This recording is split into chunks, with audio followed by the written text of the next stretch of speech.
Haleluya, puji Tuhan. Selamat pagi Bapak Ibu Saudara yang dikasihi oleh Tuhan. Kembali lagi kita akan menyaksikan, kita akan menikmati renungan sarapan GPDI Situbondo. Makanan sesungguhnya bagi hati. Puji nama Tuhan, sebelum kita memulai setiap aktivitas kita sepanjang hari ini, kita rindu, kita ingin diisi oleh kebenaran firman Tuhan. Dan kebenaran firman Tuhan pada saat pagi hari ini, saya berikan judul Hukum Taurat versus Kasih Karunia. Hukum Taurat versus Kasih Karunia. Ayat pokok kita terdapat di dalam Matius 5 ayat yang ke-17. Sekali lagi, ayat pokok kita terdapat di Injil Matius 5 ayat yang ke-17.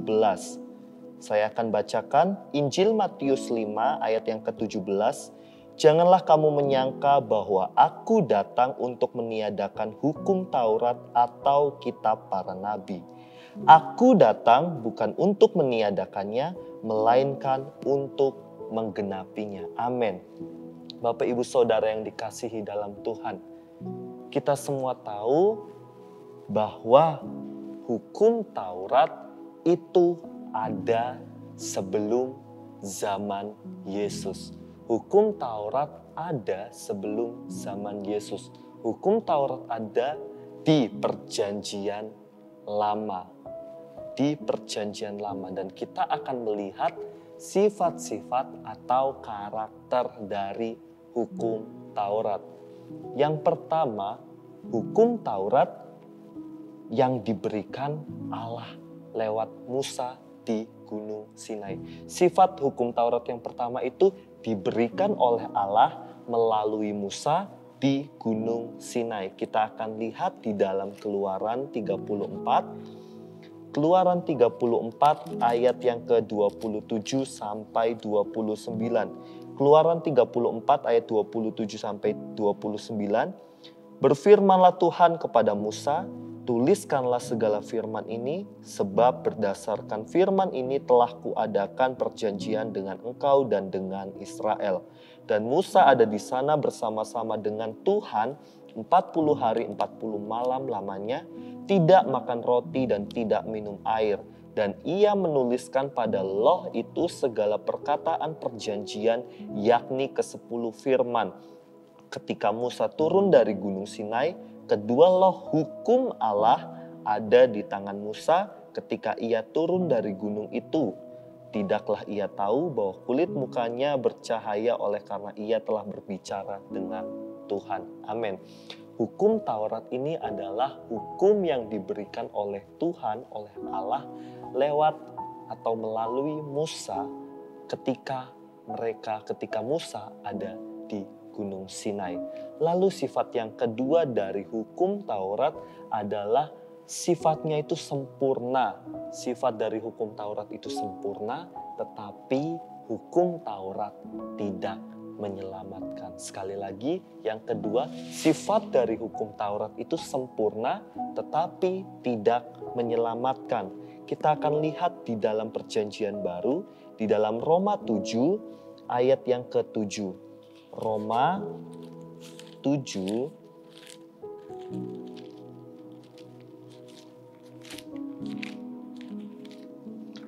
7 ayat yang ke-7, lalu kita akan loncat di ayat yang ke-12. Roma 7 ayat yang ke-7, jika demikian apakah yang hendak kita katakan? Apakah hukum Taurat itu dosa? Sekali-kali tidak. Sebaliknya, justru oleh hukum Taurat aku telah mengenal dosa. Karena aku juga tidak tahu apa itu keinginan kalau hukum Taurat tidak mengatakan jangan mengingini. Loncat di ayat ke-12. Jadi, hukum Taurat adalah kudus dan perintah itu juga adalah kudus, benar dan baik.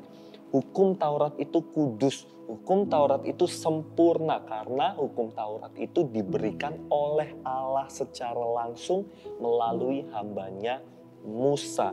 Jadi sifat dari hukum Taurat itu sempurna. Tetapi hukum Taurat itu tidak membawa kita, tidak membawa orang-orang percaya untuk menuju keselamatan. Hukum Taurat tidak bisa menyelamatkan. Contohnya seperti cermin. Hukum Taurat itu digambarkan seperti cermin. Ketika kita sedang berdiri di hadapan cermin, cermin menunjukkan ada jerawat misal di muka kita atau ada noda di muka kita. Cermin hanya menunjukkan, tetapi cermin tidak menghapus noda yang ada di muka kita. Cermin tidak menghapus jerawat yang ada di muka kita. Cermin hanya menunjukkan bahwa ada noda, tetapi tidak menghilangkan noda itu, tidak menghilangkan jerawat itu. Demikian juga hukum Taurat. Hukum Taurat itu sempurna. Hukum Taurat menunjukkan bahwa ada dosa-dosa di dalam diri kita, tetapi hukum Taurat tidak bisa menyelamatkan kita dari dosa, dari pelanggaran yang telah kita lakukan. Lalu sifat dari hukum Taurat yang ketiga adalah hukum Taurat sifatnya membelenggu. Sekali lagi, hukum Taurat sifatnya membelenggu. Kita akan mundur di dalam Roma 3 ayat yang ke-20. Di dalam Roma 3 ayat yang ke-20, sebab tidak seorang pun yang dapat dibenarkan di hadapan Allah oleh karena melakukan hukum Taurat. Karena justru oleh hukum Taurat, orang mengenal dosa. Dan kita akan lihat di dalam Galatia 3 ayat yang ke-10. Galatia 3 ayat yang ke-10, karena semua orang yang hidup dari pekerjaan hukum Taurat berada di bawah kutuk. Sebab ada tertulis, terkutuklah orang yang tidak setia melakukan segala sesuatu yang tertulis dalam kitab hukum Taurat. Seseorang atau orang-orang yang berada di bawah hukum Taurat itu berada di bawah kutuk. Jadi hukum Taurat sifatnya membelenggu manusia. Manusia tidak bebas. Manusia tidak bisa mengekspresikan karena terikat oleh perintah, terikat oleh hukum Taurat. Nah, yang menjadi pertanyaan setiap kita, apakah setelah zaman Yesus hukum Taurat itu sudah dihilangkan atau ditiadakan? Apakah setelah dari zaman perjanjian lama menuju ke perjanjian baru zaman Yesus, apakah hukum Taurat itu dihilangkan atau ditiadakan? Tentunya tidak, karena Tuhan Yesus itu adalah penggenapan, kasih karunia itu adalah penggenapan dari hukum Taurat. Kita kembali melihat di ayat pokok kita di dalam Matius 5, Injil Matius 5 ayat 17. Janganlah kamu menyangka bahwa aku datang, garis bawahi, aku Yesus datang untuk meniadakan hukum Taurat atau kitab para nabi. Tetapi apa yang Yesus katakan? Aku datang bukan untuk meniadakannya, melainkan untuk menggenapinya. Jadi ketika Yesus datang itu bukan untuk meniadakan, bukan untuk menghapus hukum Taurat, tetapi untuk menggenapi hukum Taurat. Di dalam Roma yang ke-10, Roma 10 ayat yang keempat, Roma 10 ayat yang keempat, sebab Kristus adalah kegenapan hukum Taurat sehingga kebenaran diperoleh tiap-tiap orang yang percaya. Sebab Kristus adalah kegenapan hukum Taurat. Jadi hukum Taurat, jadi kasih karunia itu adalah kegenapan dari hukum Taurat. Karena sifat dari hukum Taurat itu sempurna sehingga manusia yang hidup pada zaman itu, bahkan kita pun yang hidup pada zaman sekarang itu tidak ada yang bisa memenuhi kriteria menjalankan semua dari peraturan-peraturan yang ada di hukum Taurat sendiri. Hanya Yesus yang dapat, hanya Yesus yang bisa, karena Yesus adalah kasih karunia itu.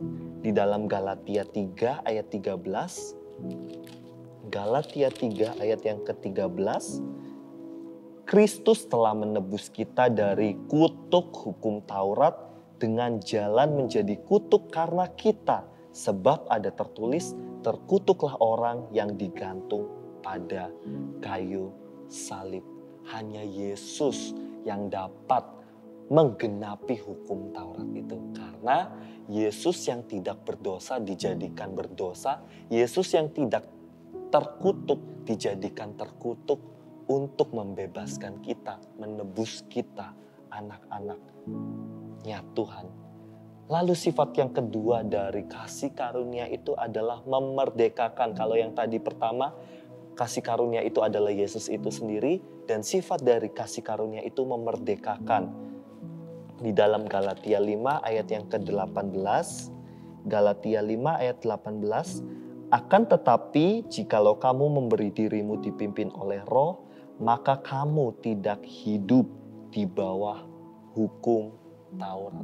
Ketika kita sudah ditebus oleh Tuhan Yesus di atas kayu salib, kita menjadi miliknya, kita menjadi kepunyaannya, dan ketika kita mau hidup untuk dipimpin oleh Roh Kudus, kita dimerdekakan oleh perintah-perintah, peraturan-peraturan dari hukum Taurat. Karena apa? Hukum Taurat bersifat membelenggu, tetapi kasih karunia bersifat memerdekakan. Lewat karyanya, lewat karya penebusan Yesus di kayu salib, di dalam ayat sebelumnya tadi Galatia 3 ayat 13, bahwa Yesus dijadikan terkutuk untuk menebus kita, membebaskan kita dari kutuk itu, dari hukum Taurat itu. Karena ada tertulis bahwa terkutuklah orang yang mati di kayu salib. Lalu yang terakhir sifat dari kasih karunia, yaitu ketika kita dibebaskan, kita dimerdekakan, maka kita akan menerima janji Allah. Janji Allah di dalam Galatia 3 ayat 24 sampai 29. Galatia 3 ayat 24 sampai 29.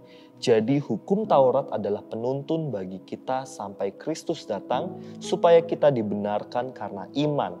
Sekarang iman itu telah datang, karena itu kita tidak berada lagi di bawah pengawasan penuntun, pengawasan hukum Taurat. Sebab kamu semua adalah anak-anak Allah karena iman di dalam Yesus Kristus. Karena kamu semua yang dibaptis dalam Kristus telah mengenakan Kristus. Dalam hal ini tidak ada orang Yahudi atau orang Yunani. Artinya tidak ada orang Yahudi atau orang Yunani ini kafir.